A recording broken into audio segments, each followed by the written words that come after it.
You open the door, and your cat is already there. Not wandering in from another room.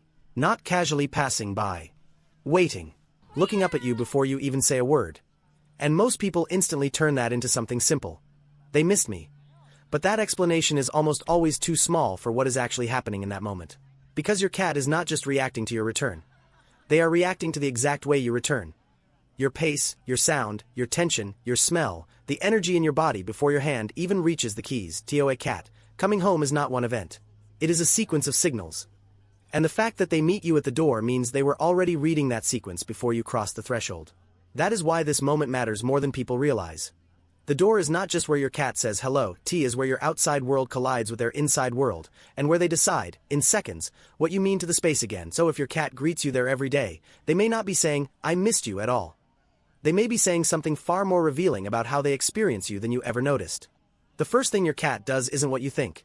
You step inside, and before anything else happens, they pause. Maybe they come close. Maybe they hesitate for half a second.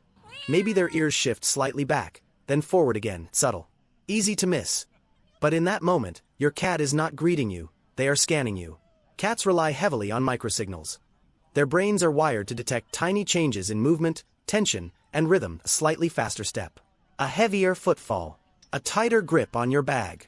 To you, those are meaningless details. To your cat, they are information about your internal state. And this is where most people get it wrong. You think your cat reacts to your presence. But what they are actually reacting to is your condition. Studies in animal behavior have shown that cats can distinguish human emotional states through posture, voice, and even facial tension. So when your cat approaches, or doesn't, it's not random. It's a response. That's why sometimes your cat greets you warmly, and other times they stay just out of reach, watching. Not because they're distant. Not because they don't care. But because something in you feels different to them.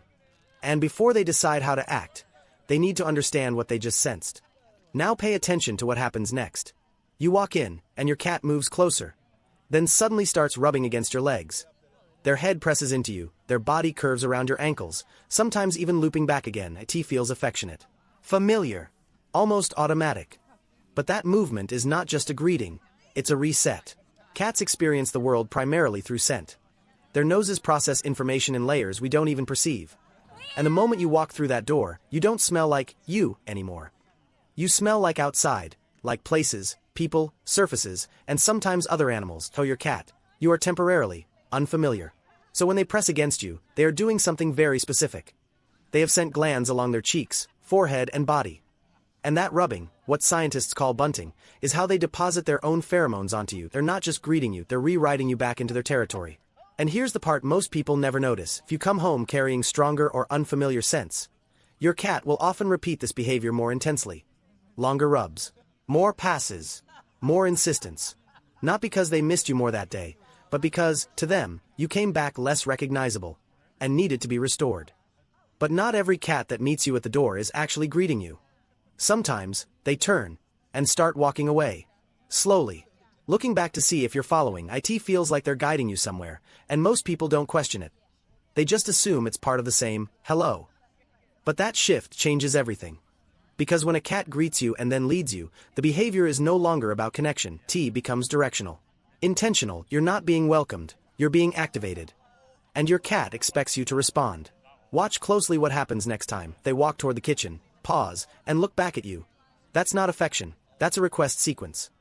Cats use gaze and movement together to direct attention. It's a learned behavior, reinforced over time when you follow them and fulfill something they want. And here's what makes this even more precise. Research on cat vocalization shows that some cats develop a specific type of meow, a higher frequency, almost urgent sound layered with a purr, that is especially effective at triggering human response. So if your cat greets you loudly, then leads you somewhere, you're not just being greeted, you're being handled. Now think about something you've probably never questioned. How does your cat even know you're about to arrive? You haven't opened the door yet. You haven't made eye contact. And still, they're already there, in position, waiting. That timing is not a coincidence. Cats hear in a range that goes far beyond ours, up to around 64,000 Hz, nearly double what humans can detect. Which means the sound of your specific car, your footsteps on the ground, even the subtle rhythm of your keys. Your cat can isolate those signals from a distance. Long before you realize you've been noticed. But sound is only part of it. Cats are pattern machines. They track repetition with extreme precision. Time of day, sequence of events, even the gap between sounds. Research has shown that cats increase alertness shortly before their owner's usual return time.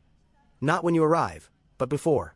And here's where it becomes more personal than most people expect. If you're late, even by a small amount, that moment at the door changes. More movement. More vocalization. Sometimes tension. Because your cat wasn't just waiting for you. They were waiting for the pattern you always follow, and something broke. Now think about what you do in the first few seconds after you walk in. You step inside, maybe drop your bag, check your phone, take off your shoes. Your cat is right there. Looking up, waiting. And without noticing, you move past them. Like that moment didn't matter. But to your cat, that moment is everything. Cats don't repeat invitations the way dogs do. When they choose to meet you at the door, they are offering a very specific window of connection. Short, quiet, and completely on their terms. And if that window closes without a response, they don't chase it. They just stop expecting anything from it. Over time, something subtle starts to change. The greeting becomes shorter, less consistent. Sometimes it disappears completely. Not because your cat stopped caring, but because they learned that this moment, the one they waited for, leads nowhere. And once a cat adjusts their expectations like that, they rarely go back to how it was before. So the next time you open the door and your cat is already there, stop. Before you drop your bag, before you check your phone, before you step past them. Because that moment is not routine, it's a checkpoint. Your cat is reading you in your rawest state, before you've had time to perform, adjust, or hide anything. And how you respond in those few seconds quietly teaches them what your presence means. Because your cat was never just waiting for you to come home. They were waiting to see who came back, and whether that version of you still feels like home. And if this made you see your cat differently, follow the page, because once you start noticing these moments, you realize something uncomfortable. Your cat has been understanding you this whole time. Far more than you've been understanding them.